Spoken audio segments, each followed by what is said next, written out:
Hello guys, in this video I'm going to discuss about one more resource for fulfillment of physical supply.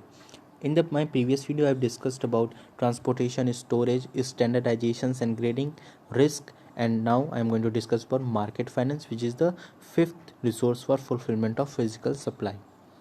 So what is the market finance means? So market finance can be procured from by bank and series wise. So bank का मतलब by bank का यहाँ पे मतलब क्या हुआ? Bank का यहाँ पे मतलब हुआ कि पहले मार्केटिंग के जो स्कोप था, जो क्षेत्र था, वो नैरो था, संकुचित था। तो केवल नीडफुल चीज़ यानी कि आवश्यकता की चीज़ें ही बाज़ार में मिलती थी। पर जैसे जैसे मार्केटिंग के क्षेत्र का डेवलपमेंट हुआ, फिर बैंक्स का नेशनलाइजेशन सरकार के द्वारा किया गया। तब private banks are also brought to the work but in definite space, मतलब कि उसकी सीमा थी, प्राइवेट बैंक्स की काम करने की भी एक सीमा थी। So now every bank's branches increased by 20 to 25% in each area of each banks, but previously it was not there.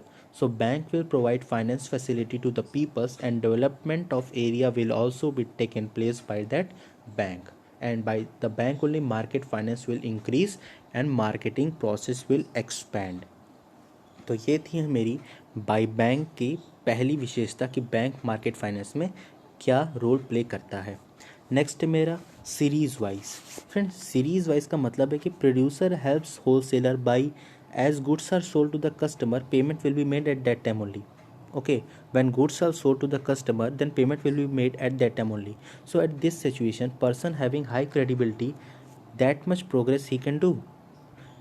Like if customer has good credibility, so seller can give goods if the customer are unable to pay him at that point of time. Same holds with wholesaler and manufacturer. अगर wholesaler के पास, अरे producers के पास, किसी के दोनों जो goods ले रहा है, अगर उसके पास पैसे नहीं है तो वो उसको बाद में भी क्रेडिट पे भी बेस परचेस कर सकता है। तो एक सीरीज़ बननी चाहिए कि हर लोग, अगर ज़रूरत नहीं है तो आप क्रेडिट में भी गुड्स को ले सकते हैं। तो क्रेडिट पे कैसे लेंगे? मार्केट फाइनेंस का यूज़ करके। So overall as goods as our financial positions are good, अगर जितनी मेरी फाइनेंस पोजीशंस अच्छी रहेगी और जितना हम गुड्स लोगों को अवेलेबल करा पाएंगे, मेरा मार्केटिंग सेक्टर में उतना ही मेरा फ्लरिशमेंट हो पाएगा। तो हमें मार्केट फाइनेंस यानी कि फाइनेंस से बहुत ही मजबूत रहना पड़ता है अगर हम मार्केटिंग सेक्टर में काम करना चाहते हैं तो। नेक्स्ट है मेरा need of market finance. Market finance यानी कि विपणन वित्त की आवश्यकता क्या है, जिसमें पहला आता है to keep produce material crops till consumptions, मतलब उत्पादन को उपभोग तक रखने के लिए मार्केट फाइनेंस की भी ज़रूरत होती है। अभी कैसे ज़रूरत पड़ती है, समझिए इस बात को। Any produce goods are need to be kept safely till it get consumed. So for keeping it safely, there is very much need of finance, and after consumption only we can able to receive finance. तो हमें जो goods को safe रखने की जो हमें ज़रूरत पड़ती है, वेयर हाउसेस का खर्चा हो गया, इन सब चीज़ों के लिए भी हमें पैसे की ज़रूरत पड़ती है। लेकिन पैसा हमें मिलता कब है? जब वो गुड्स कंज्यूम हो जाता है। तो पैसा तो मुझे बाद में मिल रहा है, लेकिन ज़रूरत मुझे आज ही पड़ रही है, तो हम मार्केट फाइनेंस के ज़रिए प्रोक्योरमेंट ऑफ फाइनेंस कर सकते हैं। नेक्स्ट है मेरा to utilize goods produce year to year, मतलब उत्पादित वस्तुओं का वर्ष भर उपयोग या उपभोग करने के लिए। इसका मतलब there are lots of goods of which production done at a single time but are use throughout the year, so their production are done at that time when there is no demand. After all productions done After all the productions done, demand got increased in the market, especially in the case of food crops like onions. Okay, like fluctuations कैसे आते हैं? Price of the onion and when they are produced is rupees 10 rupees के जी, but price of the onion when it came to the market comes rupees 80 rupees के जी, और when demand increases. तो जो किसान मौसम की मार झेलते हुए भी चीज़ों को उगा देते हैं, तो वह भविष्य से अधिक लाभ कमा पाते हैं। तो ये है to utilize goods produce year to year. Third है टू इंक्रीज सप्लाई, पूर्ति बढ़ाने हेतु, मतलब if there is balanced relationship between the demand and supply of the good, then price will never increase. But if we can't keep balanced relationship between demand and supply of goods, so there will be the unusual rise in the price of the goods. So to increase supply, there will be need of finance. Fourth is for increment in prices. We need finance in the sector of marketing so that at that time of increment in price, profit can be earned. I repeat, we need finance in sector of marketing so that at that time of increment in price profit can be earned.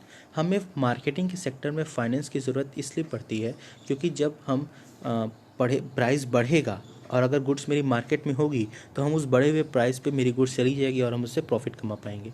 So there are lots of product of which productions are done in a specific climate but utility of those products are of full year. So if productions only declines, so government does import, so that if the goods are in the market, the competitor not able to increase prices. क्योंकि अगर market में goods ही नहीं रहेंगे, कम रहेंगे तो price बढ़ जाएगी. इसलिए सरकार करती क्या है कि उस गुड्स को मार्केट में लाने के लिए इंपोर्ट कर लेती है कि जल्दी से जल्दी मार्केट में गुड्स पहुंचाओ ताकि प्राइस ना बढ़े. Not able to increase the prices, so government does storage of this goods. So government भी कभी कभार गुड्स की जमाखोरी करती है, स्टोरेज करती है. नेक्स्ट है मेरा management of finance for agricultural products for farmers in India. Bharatvarsh में कृषि वस्तुओं का विपणन वित्त प्रबंध. इसमें पहला है facility of finance to the farmers. किसान को विपणन वित्त सहायता. मतलब there are lots of institutions which are providing finance to the farmers for their work. They are establish some time in the village itself also. कभी कभार वो villages में भी अपने आप को स्टैब्लिश कर लेते हैं. Second, facility of finance to the mediators. मतलब सभी मध्यस्थ, सभी मीडिएटर, जब कृषि उत्पादन होता है तो उसी समय उसकी डिमांड पूरी नहीं होती, डिमांड कम होती है, तो यह मीडिएटर जगह जगह पे किसानों से खरीद कर स्टोरेज करते हैं. फिर इन मध्यस्थों के माध्यम से लोगों को गुड्स मिलती हैं. So they increase prices by clearing the purchasing from farmers. They do not have so much money, so they take loans from nationalized bank. As they sell their goods, loans are repaid, so they are also in need of finance. Third is facility of finance to the retailers and wholesaler. When the mediators sell goods to the city retailers, मतलब आढ़तियों को जब mediators goods sell करते हैं, so they sell them in the wholesale. So every retailers also need finance to purchase those goods sold by the mediator or wholesalers to them. तो शहरों को, आढ़तियों को भी विपणन वित्त सहायता की भी आवश्यकता पड़ती है. नेक्स्ट है source of finance for agriculture in India. Source of finance for agriculture in India, इसमें पहला है मतलब कि भारत में कृषि वित्त के साधन क्या क्या है. तो पहला है मनी लेंडर यानी कि साहूकार. 100% of farmer depend on the money lender, but as development done government provide finance facility to the farmers. Money lender provides loans, so they do not take back in the form of money. Rather, they ask for food crops and at low prices because both have contracted for it, that payment done in the food crops only. So this is the loss for farmers. Second, government institutions, मतलब कि सरकारी संस्थाएं. These institutions are in the rural areas. So by help of them, government send for fertilized seeds at low rates. These institutions are in the rural areas, so by the help of them government usually sells the fertilized seeds at low rates as compared to the market value from agriculture service center. Next is land mortgage or cooperative land development bank, मतलब भूमि बंधक या भूमि विकास bank. These banks provide facility of loans to the farmers but against papers of land mortgages by them.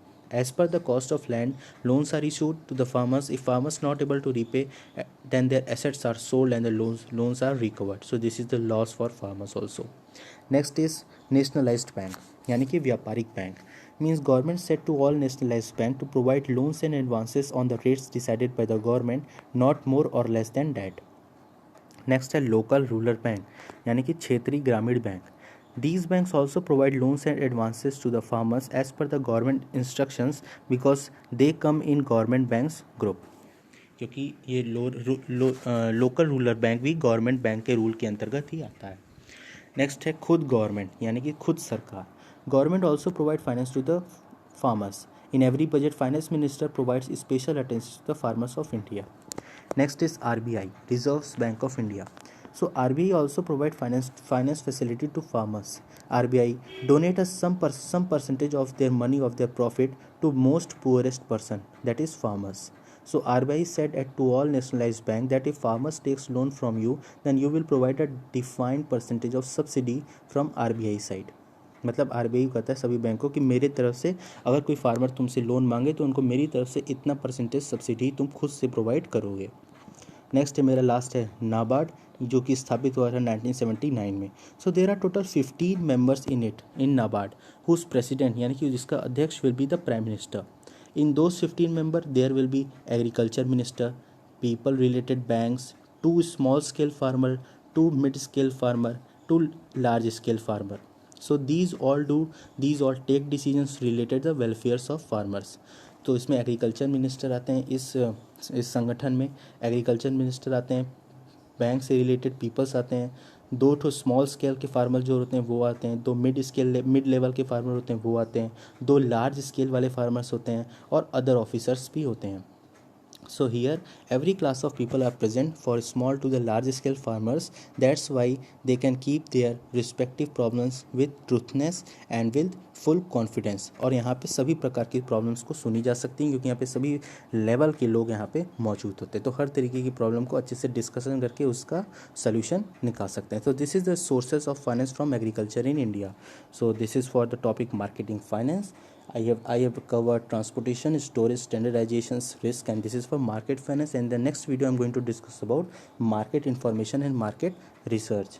Okay, so thank you for listening me. Till the time, do like, share, subscribe my channel Manish Kumar, my important topics, to get all the related information regarding BCom subjects. Thank you.